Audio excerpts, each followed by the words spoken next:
qualitative concept can be applied to my every thought, to everything I do. It appears that my life is a huge qualitative research project that will never stop. In the last instance, in the end, everything can explain through with the totalizing structure of qualitative methodology. Maybe I need a silver bullet, or a magic amulet, or a little bag of garlic around my neck to protect me from qualitative methodology, to hold it at bay. Now I'm exaggerating, of course, but nonetheless, I believe I and quite a few of my students who study post-structural theories have hit the limits of qualitative methodology. We need a different kind of inquiry. So what might we do? How might we inquire? First, I suggest that those who use post-theories just suspend conventional humanist qualitative methodology for a time. I suggest that whenever we find ourselves about to say problem statement, research question, research design, interview, data analysis, grounded theory, representation, systematicity, we catch ourselves and refuse to repeat that language, refuse to repeat the structure of qualitative methodology. For a time, we'll struggle to find new language, thus as those who study post-structural theory inevitably reach the point at which they can't write or speak because they can't use the old words anymore, the old language of humanism. What's wonderful, of course, is that post-structuralism has already given us new language and new methods of inquiry, so we can use those. In 1993, Gayatri Spivak explained the post-structuralist concerns after World War II about the disinterested pursuit of knowledge that we find in positivism, and about unexamined human experience that we find in much qualitative research.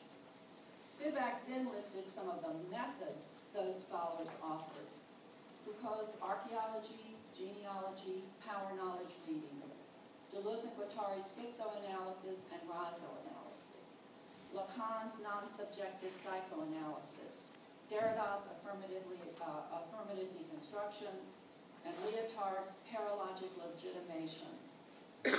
Those are post-structural methods of inquiry, and they work quite well. But they do not assume the humanist subject or humanist descriptions of language, thought, knowledge, truth, materiality, rationality, reality, and so on. And there's no recipe, no textbook that explains step by step how to do Foucauldian genealogy. There's no research design or research process for how to do Derridian deconstruction. To use those methods, you have to read a lot of text that at first seem too hard to read. And you just have to wrestle with those ideas until you get them in your bones, until you begin to interpret and live in the world every day with those concepts instead of humanism's concepts. And so you begin to put those post-concepts, those post-methods, to work with whatever you're curious about. You just do that and see where that takes you. And that's inquiry, and it's always already empirical. But that work can't be called conventional humanist qualitative methodology. It can't be described in advance, and it's difficult to describe after you've done it, whatever it is, because there's no beginning and no end. As Deleuze and Guattari explained, this work always takes place in the middle where things pick up speed. If you try to reduce this inquiry to recipe, to process, to systematicity, you take the fire out of it, you take the thrill out of it, and you turn the magic of inquiry into what Maggie McClure has so perfectly called lumpen empiricism. Inquiry is, after all, mysterious. Who knows what might happen, what you might think, how the world might change, how you might change. And of course, that you is exactly what we must refuse in post-inquiry.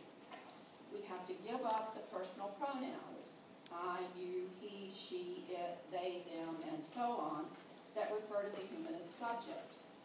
We have to give up the proper names, the individuals, the selves, the knowing subjects on which conventional humanist qualitative methodology is grounded. As Deleuze and Guattari noted, we must move from the personal to the impersonal. And to do that, we have to refuse what we are. Refuse the humanist subjects we become who can think conventional humanist qualitative methodology, so we can think and live something different. We have to refuse the human in that human, non-human binary that organizes humanism.